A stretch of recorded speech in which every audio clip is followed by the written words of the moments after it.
So James and I have gotten so many questions and messages and emails about how in the world did we build this house? Meaning, like, specifically, how did two kids in their mid-20s with a toddler and a baby with no construction experience build a house, especially like to this magnitude? So almost all the credit though needs to go out to James. He was the mastermind and the brunt work behind all of this that you see here, even though of course I was there along the way helping as much as I could. So come along with us as James and I sit down and we explain everything on how we actually built this beautiful dream farmhouse of ours.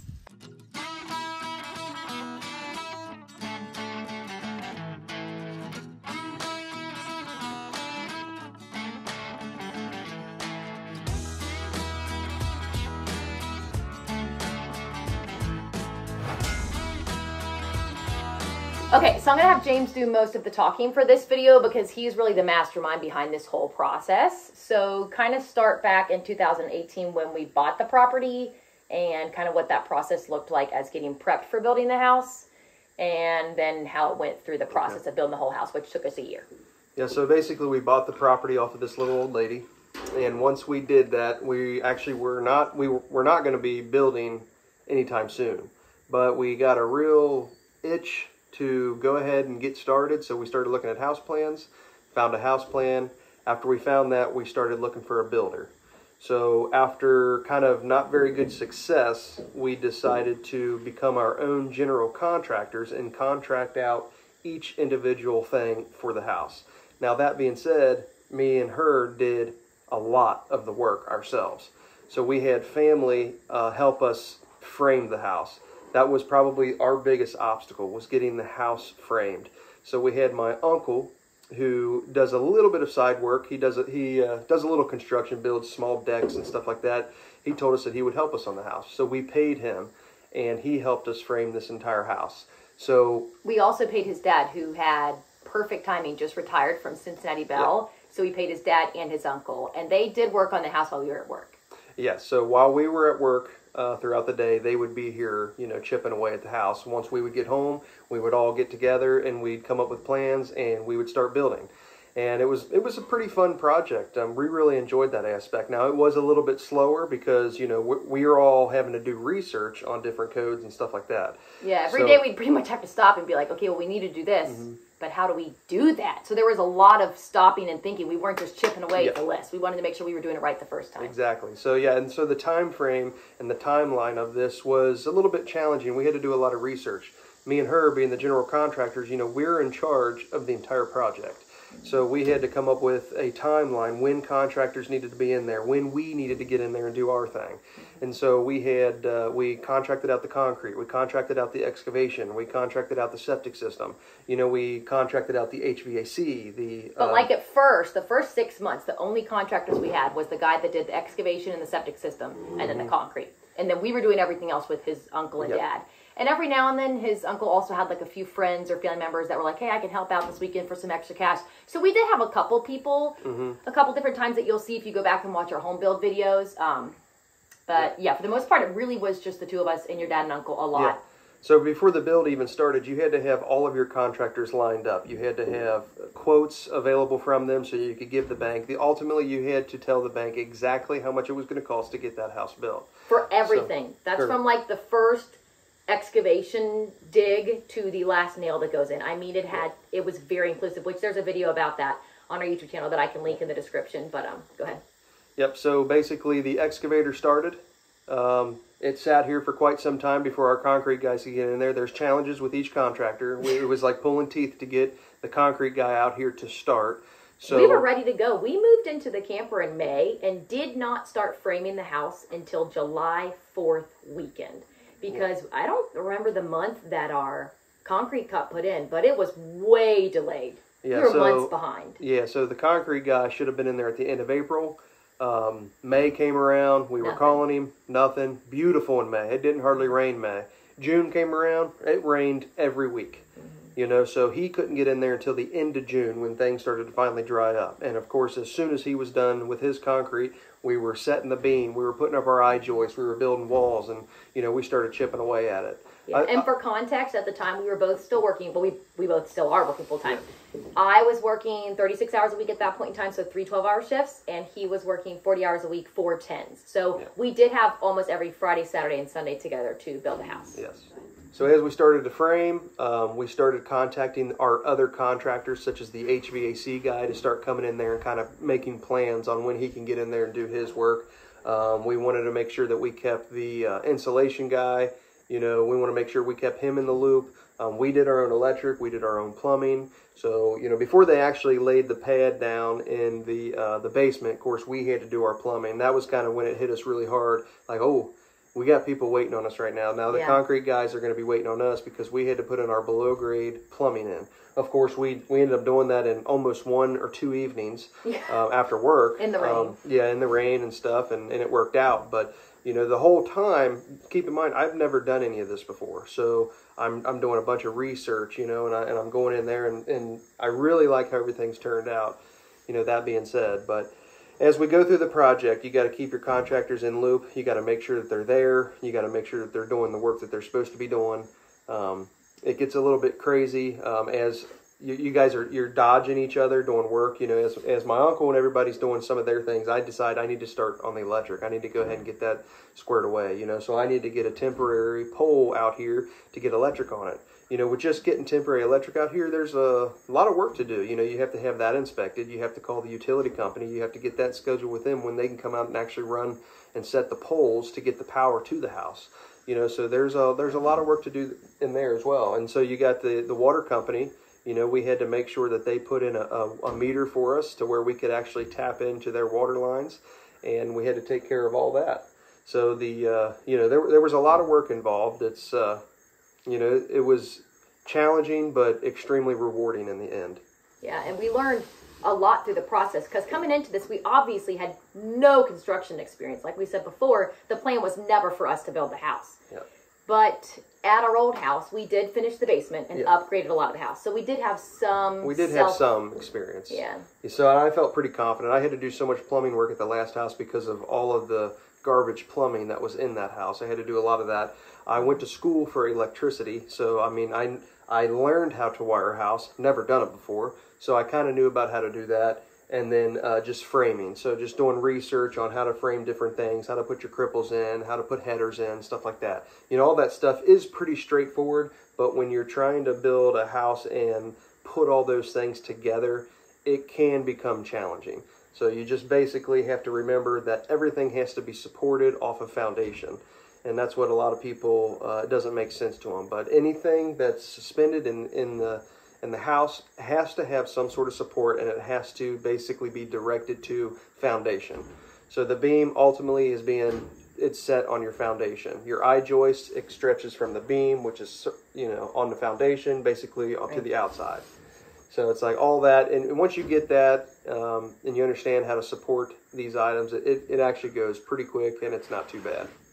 Yeah, I think too, from a woman's perspective that works in healthcare that has no construction experience whatsoever, the process is doable. I could not have done this by myself without James. Absolutely no way. I don't have the mindset to kind of figure that stuff out. Framing, yeah, makes sense to me, but electric and HVAC, no. Plumbing, yeah, that kind of makes sense. Yep. So if you are a woman, I think that this would be doable if you had more of a mindset like James, but if your mindset is more like mine, probably not. If James tells me something to do, tells me how to do it, I can do it. If you watch our videos, you see me doing thousands of projects. But every single one of those projects was him explaining to me and telling me what to do first, and then I did it. I never just picked up the tools and figured it out. So I think that's important to know too, that James is very, what do you call it, handy-minded?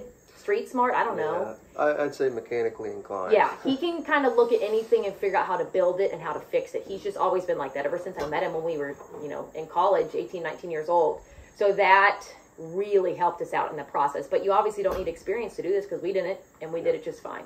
Okay, so then in December of that year, which would have been 2019, James's uncle had to have shoulder surgery. So we knew at that point it was just going to be the two of us. Your dad did come out occasionally to help us, but his back at that point in time was so bad that really it was just us. So take off from that point, December of 2019. Yeah. So basically, in December, we had, I'd say we had most of the siding on the house, but we didn't have any of the soffits built yet. We didn't have any of the ceiling in on the wraparound porch. On the inside, still didn't have drywall in there, and basically, the total inside of the house was unfinished.